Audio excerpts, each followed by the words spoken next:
Bonjour, c'est Fatoumata. Je suis en direct de Saskatoon. Je suis devant l'école Hayden Bowman Collegiate. Et là, vous le voyez, il y a des élèves qui sont en train de sortir de l'école. Bien, ils ne vont pas revenir pour le reste de la journée. Ça fait à peu près une semaine que des élèves de différentes associations étudiantes de Saskatoon ont décidé d'organiser une grève d'une demi-journée en soutien au syndicat des enseignants. En fait, ils demandent au gouvernement provincial de retourner à la table des négociations et de mettre dans la convention collective la taille et la complexité des salles de classe. C'est un peu ce que demande la STF depuis des mois. En fait, tout est parti d'un mouvement sur les réseaux sociaux. Les élèves ont créé des pages où ils demandent à d'autres élèves de sortir de leur classe à l'heure du midi pour marcher devant les bureaux du député Don Morgan. Le sentiment chez les élèves, par exemple, moi j'ai parlé à une élève la semaine dernière de cette école-là, justement, qui me disait qu'elle avait l'impression que la province, le gouvernement provincial n'écoutait pas les élèves et que le gouvernement ne considérait pas aussi les enseignants. D'ailleurs, en parlant de sentiments chez les élèves, il y a un slogan pour cette grève-là, et c'est « Si le gouvernement ne se soucie pas de notre éducation, pourquoi on devrait le faire? » On connaît tous le site web et la page Internet MySaskHealth.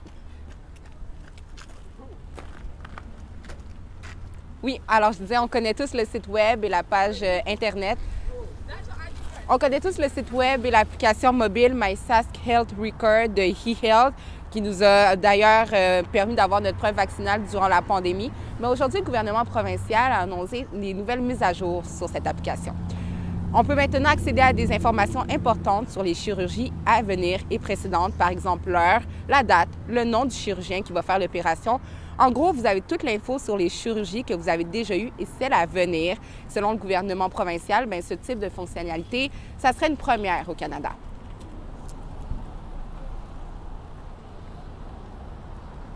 On parle maintenant d'éducation parce qu'il y a une conférence. On parle maintenant d'éducation parce qu'il y a eu une conférence de presse ce matin. On est un peu revenu en fait sur le budget provincial qui a été déposé la semaine dernière. On parle d'un montant de 12 millions de dollars qui est ajouté au financement pour le post-secondaire dans la province pour cette année. Donc, c'est une augmentation de 2,2 % par rapport à l'année dernière. L'argent devrait être utilisé pour les établissements comme l'Université de la Saskatchewan, l'Université de Regina, mais aussi la Polytechnique de la Saskatchewan. Aujourd'hui, on va essayer de tenter de savoir si cet investissement touche aussi le Collège Mathieu de Gravelbourg et la Cité universitaire francophone.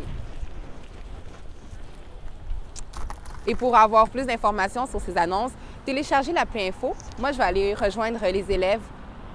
Et pour avoir plus d'informations sur ces annonces, téléchargez l'appli Info. Moi, je vais aller retrouver les élèves justement pour aller prendre le pouls avec eux. Et c'est là-dessus qu'on se laisse. Nous, on se dit à demain. Je vous souhaite une excellente journée.